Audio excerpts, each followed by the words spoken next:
Si quieres aprender a tocar la guitarra o cualquier instrumento, vas a un cruce de caminos. Llegas un poco antes de las 12 de la noche para estar seguro de que llegarás a tiempo. Tomas tu guitarra y te quedas ahí tocando una canción, tú solo. Ahí se te va a aparecer un hombre negro y alto. Va a tomar tu guitarra y la va a afinar. Luego va a tocar una canción y te la va a regresar.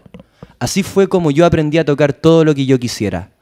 Estas son palabras de Robert Johnson, un músico de blues, de quien se dice que antes de hacer un pacto con el diablo, apestaba musicalmente.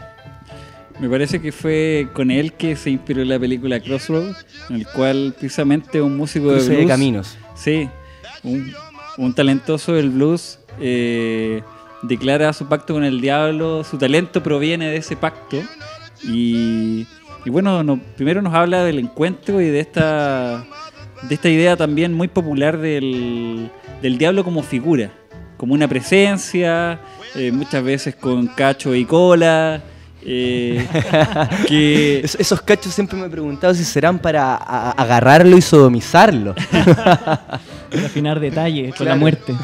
Mira, al final es una idea muy judeo-cristiana, porque esto es una experiencia que viene del medioevo casi. Entonces es parte de un imaginario que trata de darle una corporalidad a una especie de, más que de ser, a una intención que está asociada a la tentación, a la transgresión y adversario, porque si uno se remite al hebreo, al Satán, en opositor. Significa adversario. Sí, opositor, el gran opositor. Y diablo tiene que ver con la palabra día también, que dualidad, quizás de ahí los cachos. No como mal yo pensaba. También este crossroad, este cruce de camino, es totalmente decidor y es muy bueno que partamos con eso. Por ejemplo, las cruces son caminos que se intersectan, donde tal vez el diablo es ese ser que aparece para demostrarnos un poco nuestra propia carnalidad. Y desde esa carnalidad, en ese punto en donde se cruzan los caminos, nosotros tenemos la posibilidad de decidir y bifurcarnos hacia un destino que en el fondo puede ser o liberador o nos puede llegar a hundir. Tal vez los cachos forman parte de esa enfermedad, en la cual proyectamos. El diablo es la proyección de la enfermedad. ¿De la dualidad? De la enfermedad propia y además social, vuelta tabú. El diablo es el tótem y el tabú. Y nos proponemos en ese encuentro tratar de volcarlo. Por eso el toro, que era el gran eje de los Juegos Olímpicos griegos, y que se representaba no solamente en ese bravío poder carnal, sino también en los cachos, desde donde se domaba. Puede ser también esa representación donde es el diablo el que se nos presenta desde la sospecha en la interrupción de nuestro camino, pero a la vez presenta los cachos que son su posibilidad domadora. En el fondo tenemos... Bueno, tenemos una elección. Hay un pequeño detalle. Somos Venus en el Pudridero en Radio Smoke y estamos tratando hoy día el tema del diablo en el arte, la música y la literatura. Vamos a ver cómo nos va con el coludo. Dale, Nacho, ¿qué decía ahí? Adelante. Bueno, en el fondo hay una lección acá. Yo siempre me acuerdo de la frase de Huidobro de que tengo que hacer una locura una vez al año para no volverme loco. Y yo siempre imagino esa locura como una maldad. Entonces, esa maldad puede tener mucha fisonomía, como tú decías. Puede ser algo bueno, liberador, o puede ser algo que nos lleve directamente al pecado o a la idea quizás cristiana de lo que no está bien. La palabra pecado etimológicamente se supone que dice no dar en el blanco. Pero no en el blanco, no en el ario. No dar en el blanco de lo que se es. No dar en el blanco de lo que se es. Y es divertido porque el diablo, dualidad, opositor, es como es la conciencia que está bifurcada, el día y la noche, el bien y el mal. Es la proyección de cómo funciona la conciencia, al fin y al cabo. Claro. ¿Y qué les parece esto de esta historia del músico que hace el pacto con el diablo para volverse brillante? Porque el príncipe del mundo es el diablo, no es el Dios ni los Jesuses. A mí me parece llamativo el tema de la música. De hecho, es muy decidor. Voy a remitir un libro que deben leer. Yo creo que uno de los Debemos. es uno de los Un grandes imperativo. libros que he leído en estos 2 últimos años, que se llama Resonancia Siniestra, de David Top. Este es Sí, uno lo de los vamos a pocos anotar. libros que yo he leído en el que el tipo, dando una serie de referencias literarias, acercándonos a un tema tan difícil de tomar como el sonido.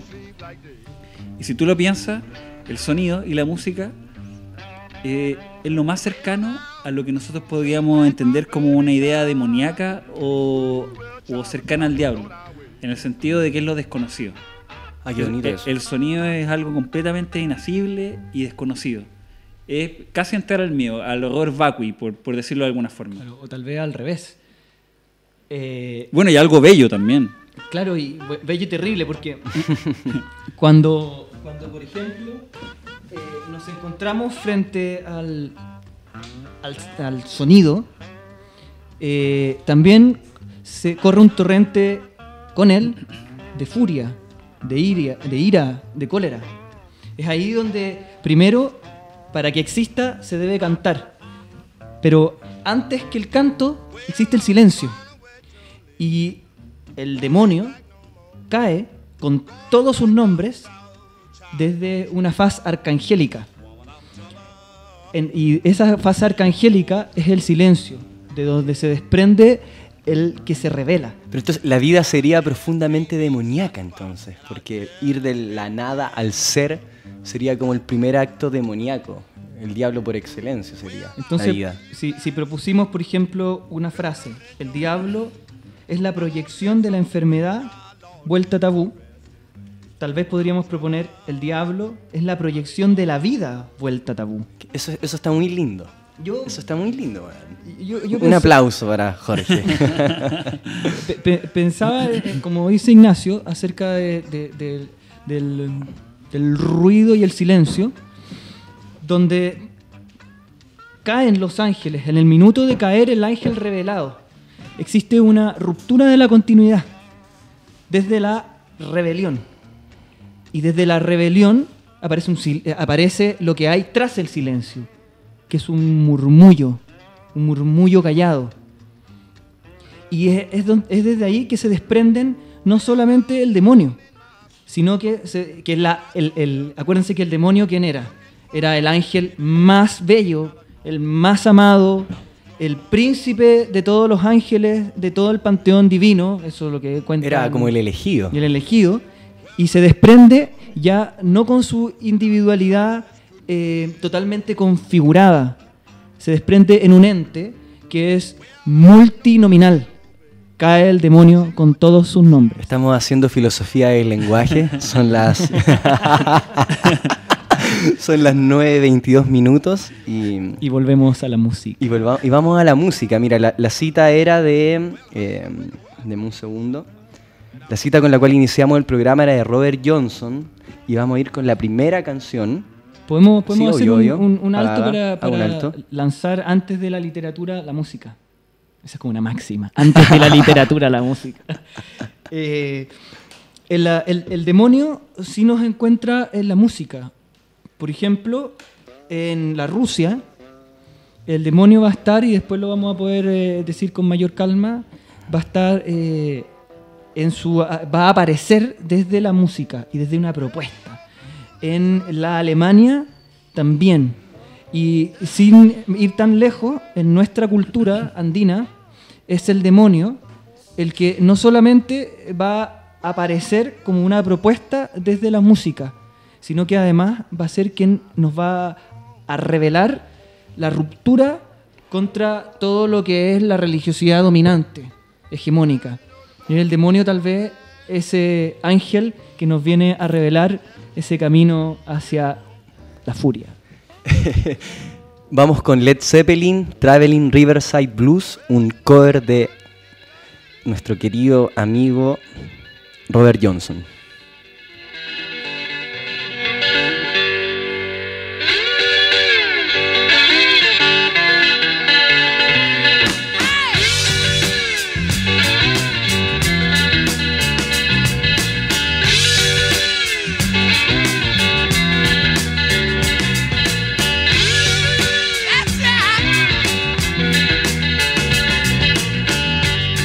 Sweet mama, let me be a kid.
Dime, ¿quién eres?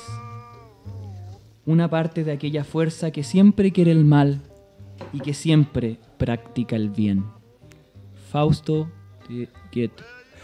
Bueno, tenemos acá a un practicante del bien y del mal, un querido amigo y primo mío, Luis Roa, que está aquí con nosotros sacándonos fotos y se quiere sumar a la conversación demoníaca. Gracias por la introducción. Oye, no, la verdad, mira, yo quería opinar lo siguiente. Yo, mira, poco sé del tema del diablo.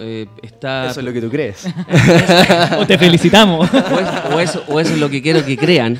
Vamos a soltar nuestras redes. Eso suena diabólico. Sí, gracias, güey. Lo que sucede es que, mira, en la vida normal, común, hay muchas veces que la gente cita al diablo, pero no le da la profundidad a lo mejor que ustedes, que han conocido más un poco de literatura, tiene este tema de tan como acabado, ¿cachai? Y la gente dice, oh, el diablo aquí, el diablo allá, puta, por el diablo que me fue mal, ¿cachai? Pero en realidad, claro, diablo, a su vez me fue mal, pero en realidad yo creo que no le dan el sentido profundo que tiene la literatura y que en realidad hay muchos libros sobre eso.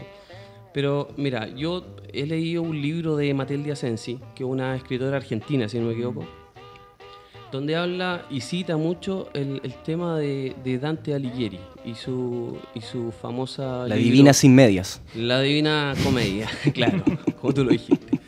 El tema es que, mira, yo analizando un poco el cuento del libro, me di cuenta que el infierno está acá, el infierno está en la tierra. No el infierno que tú decís, voy a... Se te aparece Belcebú, bueno, y te come y todo esto. No es así. Creo que la vida es un cúmulo de momentos. Esos momentos pueden ser infierno y pueden ser cielo a los 5 minutos. ¿Cachai? Cuando nace un niño es divino. ¿Cachai? Pero cuando va creciendo va perdiendo esa inocencia, bueno, y va agarrando un poco... Y se transforma en lo que somos ahora aquí en claro, Radio Smook. Claro, y al fin todo este cúmulo de momentos te transforma un poco en santo y en diablo a la vez. Tú, mira, no creo que en esta mesa, bueno, acá afuera, toda la gente que va pasando, no creo, bueno, que haya alguien que no haya hecho algo malo. Y ese diablo, el que se apodera de ti, yo creo que está al interior de cada uno. No sé qué piensan. Bueno, le voy a dar un poco de fuerza a eso, o la razón, citando Por la razón y la fuerza. a un conocido de la cultura popular ligada al satanismo, que es Anton LaVey. Y dice, el diablo no es un dios o un ser pensante, es más bien una representación de la gran fuerza que da equilibrio al universo. Y yo creo que eso tiene concordancia con lo que dices tú, eso está acá, está presente en nosotros y tiene que ver con lo que hacemos todos los días, digamos. Pero está presente como eso que llamamos mal, o el diablo es el gran redentor de alguna forma, que abre espacios de libertad que se pueden ver transgresoras desde cierta moral o moralina. O sea, no estoy haciendo una apología del diablo, ¿cachai? Pero tiendo a tenerle cierta simpatía porque creo que abre espacios de libertad que de otra forma no tendríamos. Sí. Hay una canción de eso. No, por supuesto, yo estoy de acuerdo contigo. Creo que puede ser una ventana liberadora y al mismo tiempo algo que nos hunde en algo muy siniestro. Ya le voy a dar fuerza. La libertad puede ser siniestra, sí. Eso. O tal vez el diablo es una especie de suicidio borde de la locura. Mira, Enrique Pin. En un comienzo estaban los ángeles, como habíamos dicho anteriormente, en el silencio y fueron cayendo y se distribuyeron en nombres. Y todos los nombres tienen una especie de demonio. Y tal vez el diablo, que es el que se revela, también es el que nos posibilita darnos cuenta de que hay una posibilidad de rebelión. Antaño, si mal no recuerdo, mi vida era un festín donde corrían todos los vinos, donde se abrían todos los corazones. Una noche senté a la belleza en mi rodilla. Tal vez esa belleza pueda ser el silencio. Y la encontré amarga. Y la probé y la injurié porque sabía amarga. Me armé contra la injusticia, yo me he fugado, oh brujas, oh miseria, diablos, odio, mi tesoro fue confiado siempre a vosotros. Diga la cita para la gente que nos está escuchando. Así parte una temporada en el infierno de Arthur Rimbaud, Un gran diablillo. y claro, y puede haber también una diferencia, una diferencia o una dialéctica entre el infierno y al mismo tiempo el mismo escritor que escribe las iluminaciones. Y desde las iluminaciones él puede mostrar una vida prístina desde las cosas y una especie de ojo que mira todo con amor y liberación, pero no hay tan mayor amor que lo escrito en una temporada del infierno, incluso es un matrimonio. Es igual que Blake. Blake, el matrimonio entre el cielo y el infierno. Es esa posibilidad de síntesis. Estaba pensando un poco en lo que decía Luis Ignacio, lo que dices tú, Jorge. Antes del diablo no había ninguna posibilidad, quizás. Porque es el primero que se revela, es el primero que decide. El que Y cae. el primero que decide es el primero que pone en movimiento la libertad. ¿Se me entiende, no? O sea, sin libertad no hay posibilidad de bien y mal. Es como el San Pedro, el que tiene las llaves de las puertas prohibidas, algo así. Es decir, que el diablo vendría a ser, y creo que para ciertas tradiciones judías esotéricas, el opositor Satán es como el padre de la humanidad.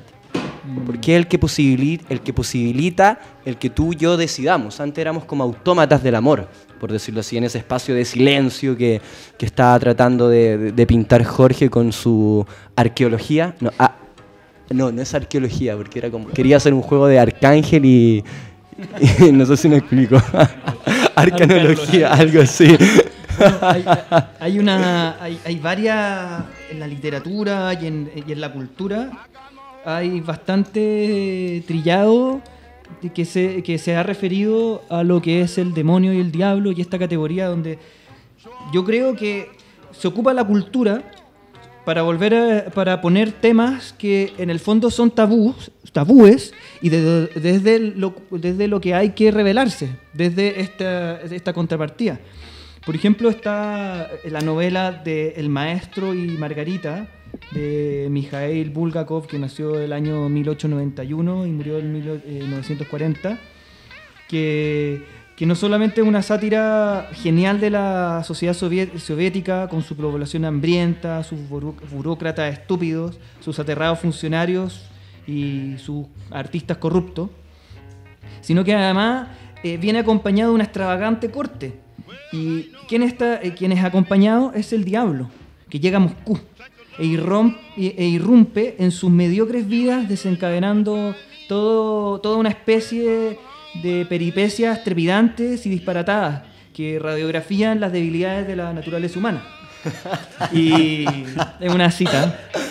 Pero asimismo lo hace Andreyev con una obra que se llama, no me acuerdo cómo se llama, sobre el demonio, Los diarios de Satán, donde escrita el año 24, el año 19. Y esa obra también aparece el demonio como la cima de toda la cultura. Y al ver toda la cultura depositada en el demonio, nosotros nos damos cuenta de cuán enfermos estamos. Otro que lo hizo, y lo hizo de una manera genial, fue Dostoyevsky. Pero Dostoyevsky se dio cuenta de que no solamente es la sociedad el demonio, sino que, como diría Sartre, el infierno son los otros, son los demás. Y escribió su novela Los demonios. Ahí nos podríamos detener un poquito en esa frase de Sartre, el cómo les cae que el infierno sean los otros. ¿Qué te dice a ti, por ejemplo?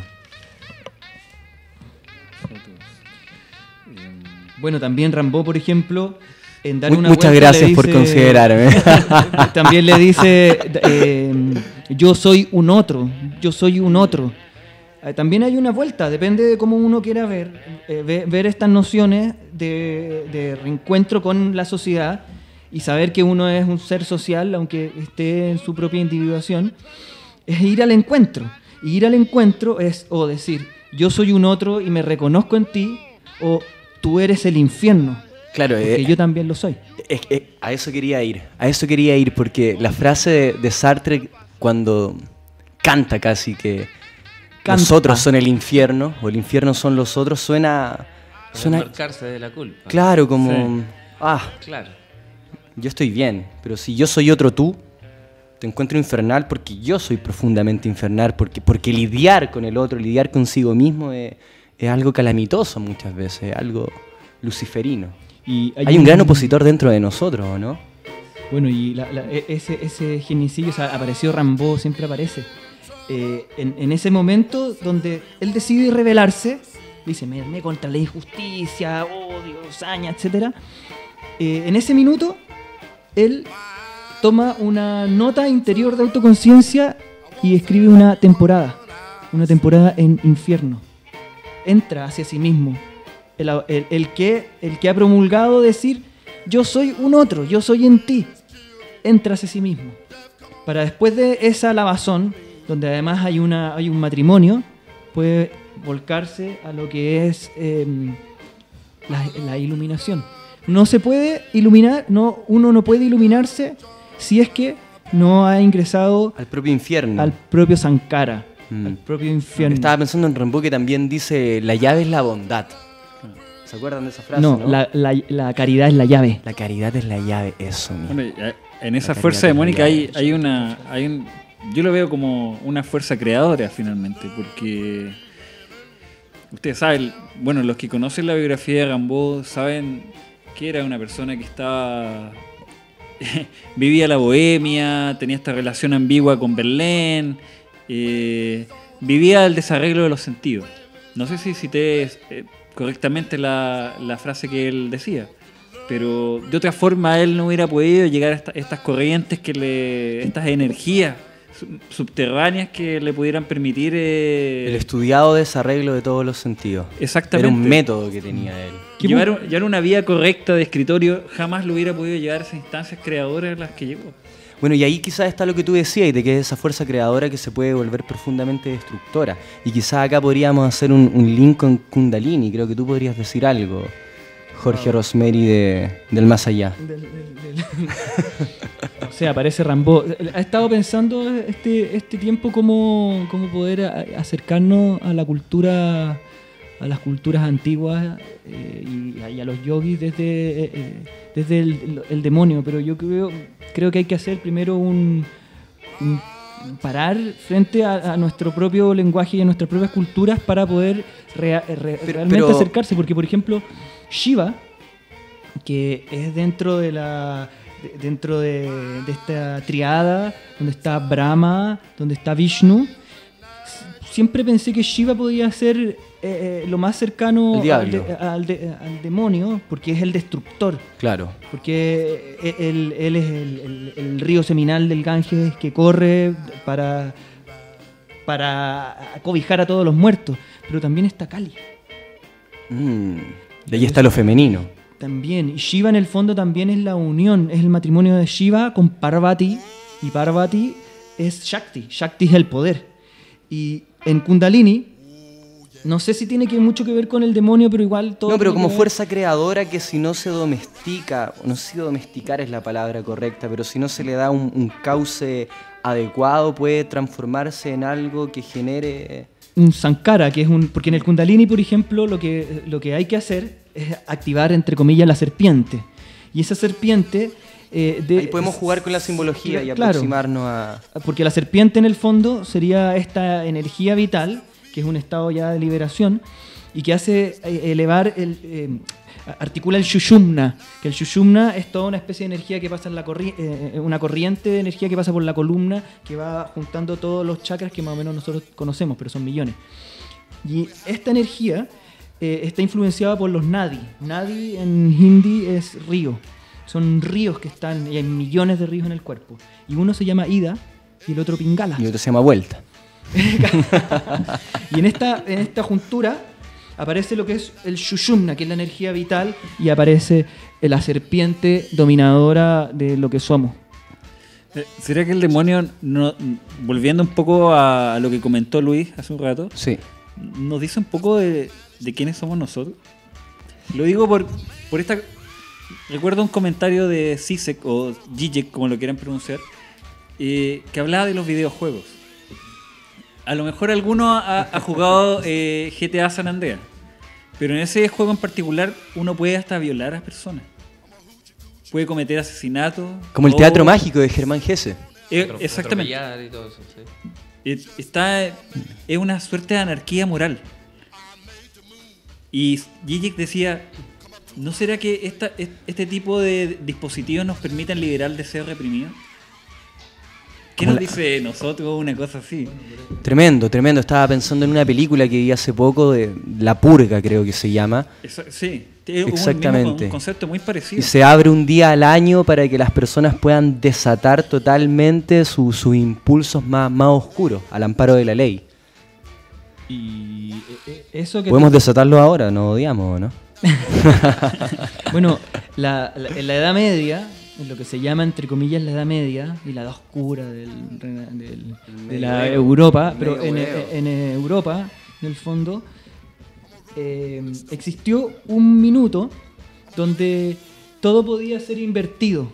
Y era el minuto donde, por ejemplo, se coronaba al rey feo, donde los curas se ponían ebrios, donde se podían sacar los miembros al aire y mostrarlo a las damiselas cortesanas que siempre estaban escondidas tras las ventanas. Pudorosamente, esperando. Se rasgaban las telas y las vestiduras, se ocupaba lo que era la máscara, las fiestas carnavalescas, porque el carnaval realmente, escondidos tras la máscara, aparece lo que es el otro desde la colectividad y aparece con todo lo que es, con su miseria, con su enfermedad, con su proceso de infierno, pero también desde ahí aparece un fragmento de iluminación, una esperanza. Vamos a ir a nuestra segunda canción, un dueto de infernales hermanos, The White Stripe, Stop Breaking Down.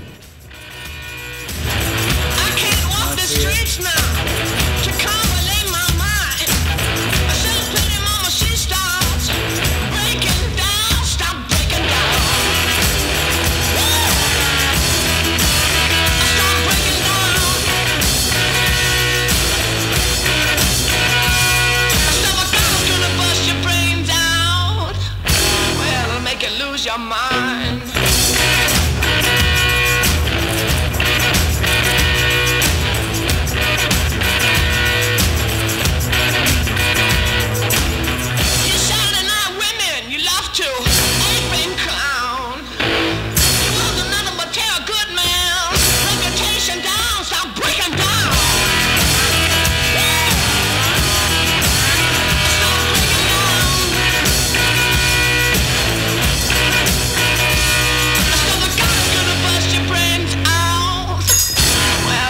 Lose your mind.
Your mind.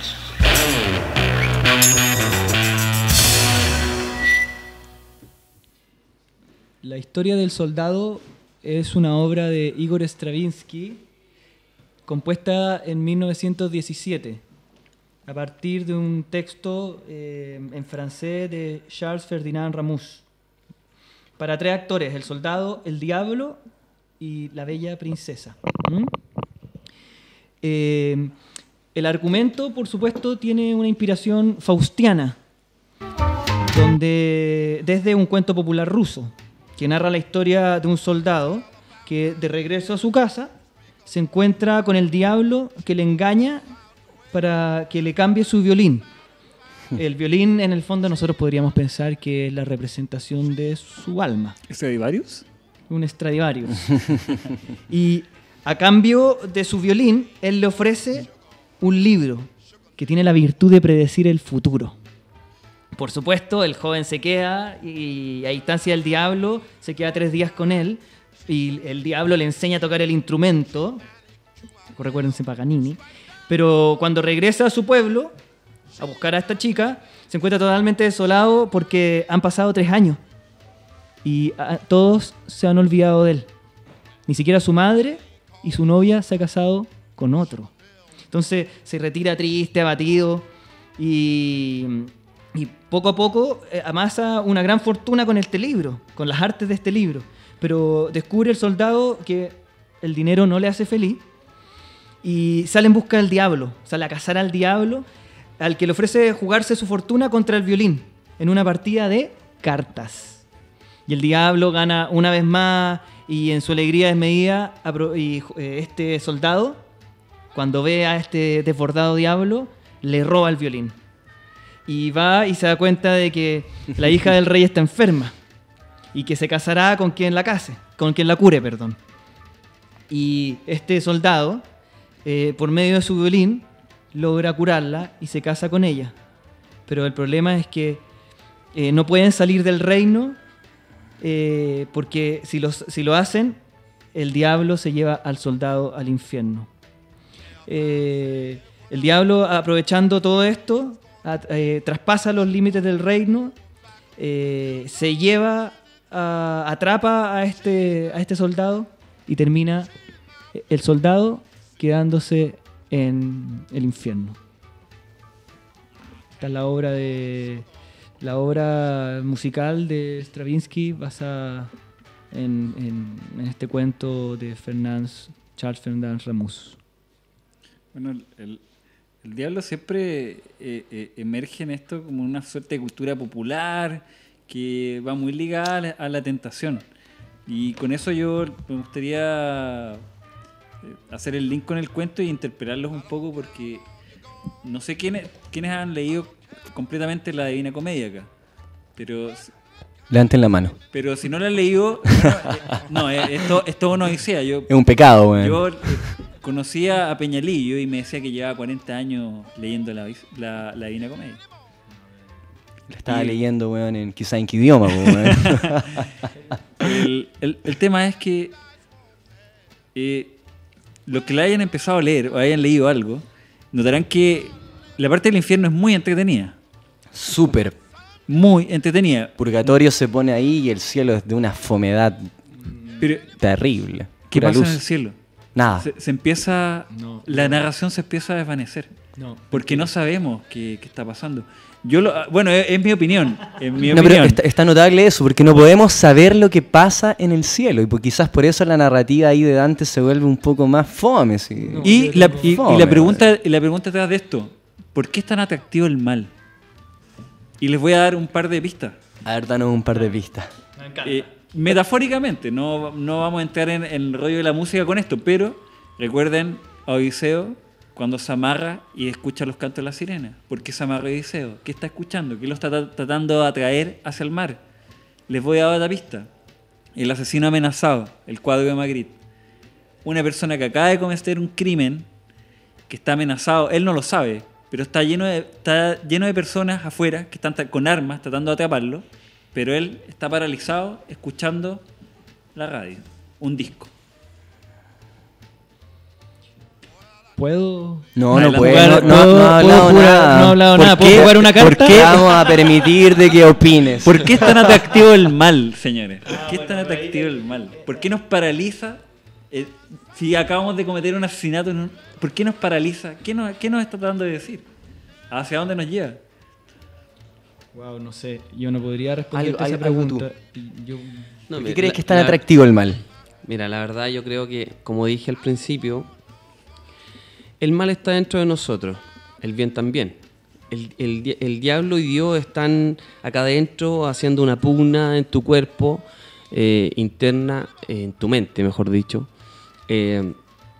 Donde el diablo... Estamos con un maniqueo Opus Dei. Donde el diablo te está diciendo por un lado, que todas esas puertas que estaban cerradas, y ahí viene a lo que tú dijiste al principio, que era el gran creador y a la vez el gran destructor, dijeron por ahí. Mira, se puede hacer una analogía con la Biblia también eso, porque si tú ves, el gran creador, según la Biblia, es Dios, que es el magnánimo, el grande, pero a su vez tiene su contraparte, que es Lucifer, que es el magnánimo del mal, que es quien en realidad crea esta sociedad. Porque si él no hubiese dado, según la Biblia, la manzana, ¿cachai?, a la mujer, todos hubiesen quedado en el paraíso para siempre. ¿En qué hubiésemos vivido? Esa puerta que abrió, yo creo que fue la gran creadora de esta sociedad. Yo creo que estamos todos impresos en eso. Por eso también los sacerdotes y la Iglesia Católica te dice: oye, te tienes que bautizar porque así te vamos a quitar el pecado original. ¿Cuál es ese pecado original? Ese pecado original obviamente es el que viene impreso en esta puerta que se abrió y que creó esta sociedad. Por eso yo creo que todos tenemos un poco de diablo adentro y efectivamente esta pugna de males está dentro de uno. O sea, a mí me cuesta creer, weón, que haya alguien que solamente quiera hacer el bien. Tú veías ahora todo el tema de los sacerdotes que han tenido innumerables problemas por esa pugna interna que tienen. Han caído presos por transgredir sus propias normas. O por reprimir su instinto. Claro, reprimir su instinto que viene impreso en ellos mismos. Y eso es el celibato. El que desea y no actúa engendra la peste. ¿Quién lo creó? ¿El bien, el mal? Blake.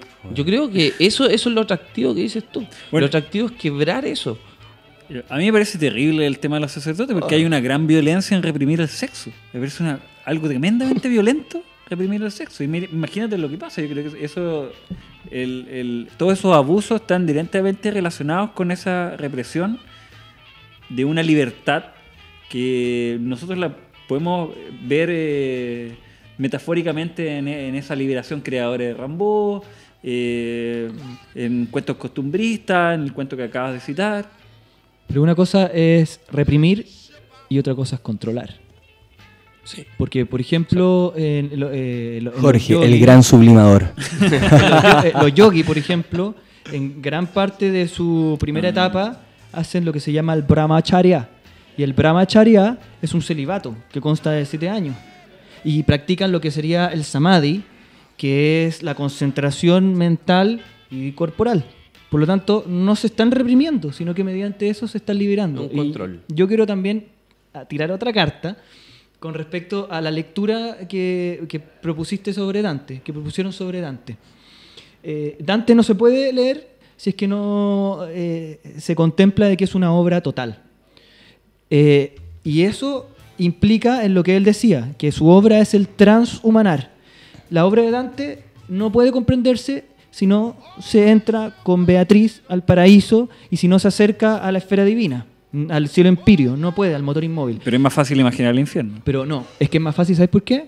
Porque el infierno es una construcción romántica donde los románticos pusieron, desde el principio de individuación, los románticos pusieron en nuestro imaginario toda la modalidad del infierno y construyeron a Dante en esta especie de epos heroico y Dante en la barca asemejando un héroe casi clásico, porque los alemanes, sobre todo con el idealismo alemán, agarraron Esa es una palabra clave para poder comprender lo que dice Jorge, el idealismo alemán. Nos jugó súper en contra, porque llegó a una cima de la filosofía y nos instauró un imaginario. Y nosotros lo que quedamos, lean a Dante. Nosotros con lo que quedamos realmente es con el infierno y con esta escena de la Croix, con Dante y Aqueronte cruzando la Estigia, y etcétera. Pero realmente es todo un paso, un camino donde primero aparece... Sí, pero espérate, más allá de la comprensión o no comprensión que se pueda hacer de la Divina Comedia, lo que está afirmando Ignacio es que literariamente es mucho más atractiva la narración del infierno que la narración del cielo. No estamos haciendo una exégesis Claro, de la y- Divina Comedia, ¿Y sino cómo, que él y cómo está lo llama a afirmando nuestras eso. vidas, a nuestras propias experiencias? Yo opino al revés. que plasmarla Para mí es mucho en más algo. linda y mucho más Creo que decidora el Gustave cielo. Doré podría contradecir lo que quizás afirmaba Ignacio, porque hay uno de unas ilustraciones que te dicen algo muy profundo del cielo, pero yo por lo menos personalmente cuando leo el cielo me aburro. Cuando leo el infierno lo encuentro mucho más dinámico porque están pasando cosas. Pero o sea, ¿Qué es lo que está pasando en el cielo? ver, por ejemplo, en el purgatorio, al final, cuando el maestro de Dante, se llamaba con él, se me olvidó ahora, el maestro de Dante aparece y se postra en un acto de resignación y de amor, y también mostrando, está en el purgatorio, su mínima miseria que le queda, se postra ante la laguna donde Dante tiene que bañarse. Por ejemplo, cuando Virgilio le dice a Dante, yo no voy a poder pasar por este umbral. Claro, no está bautizado. O sea, que no pasan cosas. Donde más pasan cosas es en el cielo, donde hay mayor movimiento. Acuérdate, es el motor inmóvil, es esa sensación. Hay que leerla bien, es el transhumanar. Hay que leer, por ejemplo, Auerbach lo habla muy bien en cuanto a distinto imaginario con Dante. Pero ese es otro tema. En realidad nos alejamos un poco del diablo. Sí, no sé si hay que leerlo bien o no. Uno puede tener diferentes fidelidades, simpatías. Simpatía por... Hay un tema que podríamos haber puesto de los Rolling Stones, simpatía por el coludo, que lamentable que no esté acá en nuestro setlist. También el infierno cambia de fisonomía, o sea, de esa construcción tan medieval, de criaturas, de monstruos que hay en Dante. Si hay dos escritores en el siglo XX que han expresado, creo, en mi opinión, el infierno de mejor manera, uno es Kafka y el otro es Robert Balser. Estamos hablando del infierno de las notarías, Sí, de sí. las colas de los bancos. Eso, bien. Infierno Y de... yo lo vi también en Telier, en las prosas. Él habla de la gente triste en los paraderos. Muy bien. Ese también es un tipo de infierno. Quizá ese infierno del aburrimiento estaba pensando, del Del tedio, sí, de- del hastío. del hastío. Claro, porque cada cual en su época histórica hace aparecer Un infierno distinto. un infierno. Sí, Por sí. ejemplo, el Fausto de Goethe lo que hace es aparecer en Fausto a la ciencia. Y él es en el fondo, el demonio es el tentador de la ciencia, este personaje que conoce todo y sabe todo. Interesante eso, ¿eh? Y le pregunta, al final le dice, los estudiantes le preguntan, ¿quién es Fausto? Porque él le dice que yo levantaría el cielo mis manos, pero ellos me sujetan, mirad, ellos me las sujetan. ¿Quién es Fausto? ¿Quién es? Le dice Fausto, Lucifer y Mefistófeles. Ay, amigos, por mi ciencia les vendí el alma. Y lo mismo que dice Ignacio, totalmente certero con Balser o con Kafka y un sinnúmero de autores más, donde se dieron cuenta de que en las estructuras del capitalismo está el infierno y aparece este nuevo fetiche, que es el demonio, aparece encubriendo todos los mecanismos ideológicos. Y eso lo hace muy bien con la burocracia. Quizá el demonio, el diablo, el infierno van a seguir siendo un peso enorme mientras sea ese encubridor, mientras sea la proyección ciega a una parte de nosotros que no queremos asumir. Parece que vamos con la tercera canción, ¿cierto? Another Soul de Verve.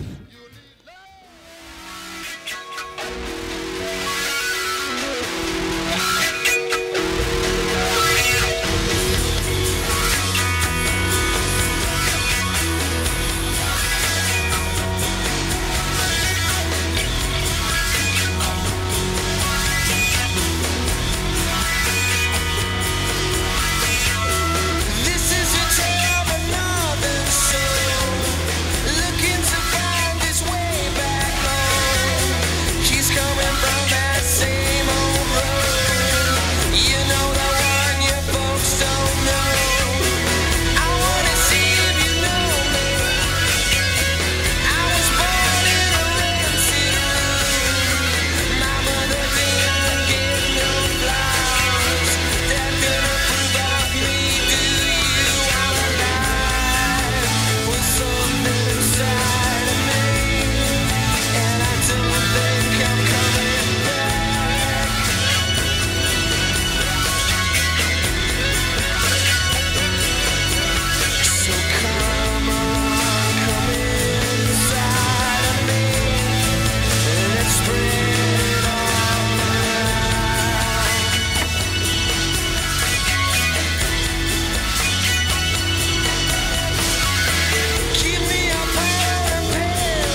Soy llamado Asmodeo entre los mortales, y mi negocio es conspirar contra los recién casados, de modo que no se conozcan.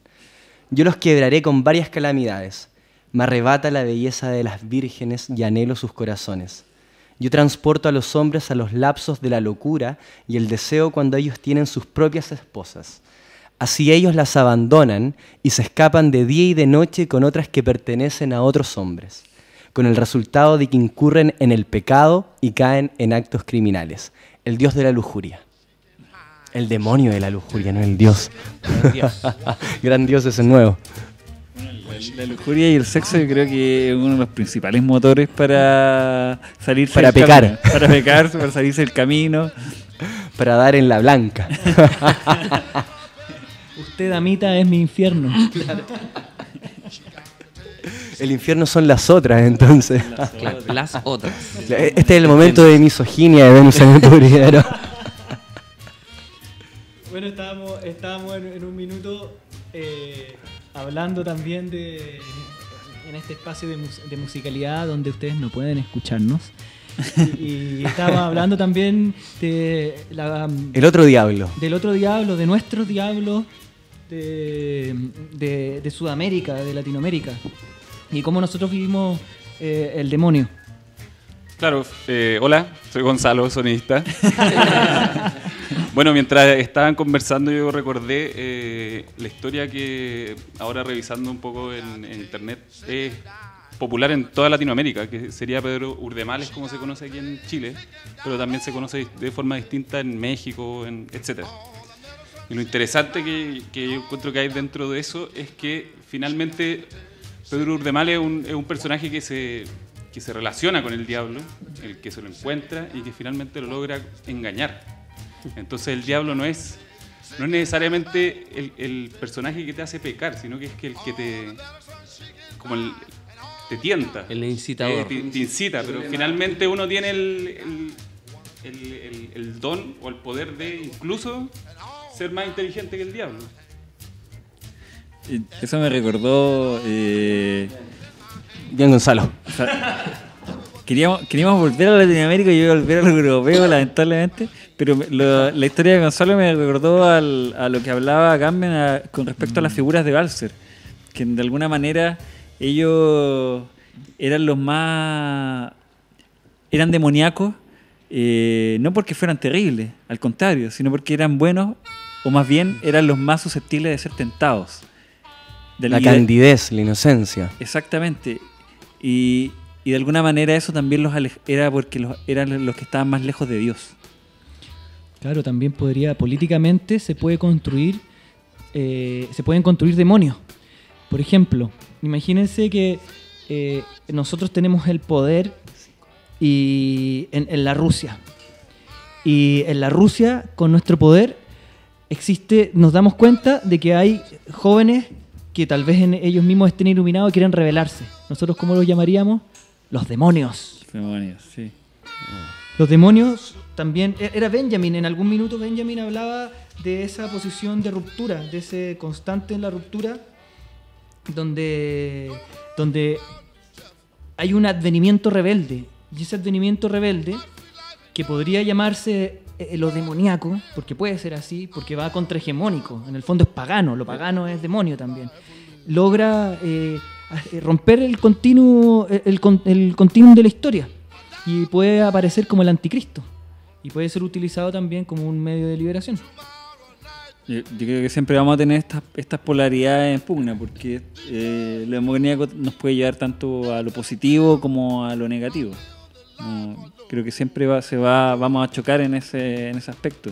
Van a haber niveles diferentes de lo que se entiende como lo demoníaco, o lo malo, o lo bueno. Creo que también lo demoníaco, para ir ya cerrando, tiene que ver con el deseo que no se satisface. Pienso igual en la voluntad de Schopenhauer y una frase de Lacan que leí el otro día en el muro de una amiga que decía: las mujeres desean ser deseables, no amadas. Ese podría ser el infierno de la mujer. Sí. Buenísima frase. ¿Cierto? Sí. Hay un autor que se llama Munchenbleth, no puedo pronunciarlo, pero tiene un libro que es interesante, que se llama La historia del diablo, de los siglos 12 al 20. Lo estuve leyendo. Que también es interesante. Esperaba poder- más. Esperaba algo jocoso y pornográfico. Claro, como que uno se enfrenta en el diablo frente a una partida. Como que hay un juego, como en el séptimo anillo de Bergman, donde de repente encuentras este minuto donde tú puedes decidir y caer en la avidez o seguir en tu mortal equilibrio, en la línea mortal del equilibrio. Pero el diablo está ahí para tentar y darte la ciencia, darte el árbol del bien y del mal. Claro, Es como ese juego de poderes. dices tú. el Como diablo la es película la promesa. Constantine, una cosa así. El diablo es la promesa de conseguir todo aquello que anhelamos y va a variar según nuestro tiempo. El diablo es nuestro consuelo. Nuestra sed es insaciable. Ahora nos hemos vuelto... Nos citamos a nosotros mismos, nuestros propios programas. pasado. Este es un gran ensayo. Bueno, ya tenemos que irnos despidiendo de este sexto programa. Mira, sexto programa. Por eso se trataba del diablo. Es una cosa totalmente estudiada. Si alguien quiere despedirse con alguna cita, algún saludo, algo. A mí me gustaría poder sugerir que la gente pueda escuchar a Máximo Damián Guamani, un no muy conocido violinista, realmente endemoniado violinista peruano, que fue muy amigo de José María Argueda. Y que con todo este tema del demonio, nosotros podríamos realmente ver toda una revolución, toda una especie de rebelión y liberación desde su música, desde los bailes que se han originado, desde la propia literatura de Argueda, etcétera. Es algo que yo recomiendo. Om Namah Shivaya. Bueno, Ignacio, muchas gracias. Este es el último Gracias a programa ti. que contamos con Ignacio, ya que en un Sí. tiempo más se nos va a Australia a Buscar fundar al- su reino. Es cierto. A buscar al demonio. A buscar el demonio, a instalar su pequeño y gran negocio. Y estuvo hoy día con nosotros un amigo, primo, Luis Roa. Gonzalo hizo la aparición en el sonido y también hablarnos de un demonio más latinoamericano. Y Jorge, que quiere terminar con algo que no hace nunca, que es una cita. Dice Fausto: duro tengo el corazón, no puedo arrepentirme. Apenas menciono la salvación, la fe o el cielo, y ya resuena en mis oídos el eco pavoroso. Tú estás condenado, Fausto. Espada, cuchillos, veneno, pistolas, sogas y acero emponzoñado se me ofrecen luego para el suicidio. De no ser mayor el dulce placer que el hondo desespero hace ya tiempo que lo hubiera cometido. ¿No he hecho yo que el ciego Homero me cantase los amores de Alejandro y la muerte de Enón? Ven, Mefistófeles, ya estoy decidido. Fausto no se arrepentirá. Conversemos y de nuevo discurramos acerca de la excelsa astrología. Dime, ¿hay muchas esferas por encima de la luna? Love Paranoia de Tame Impala. Buenas noches.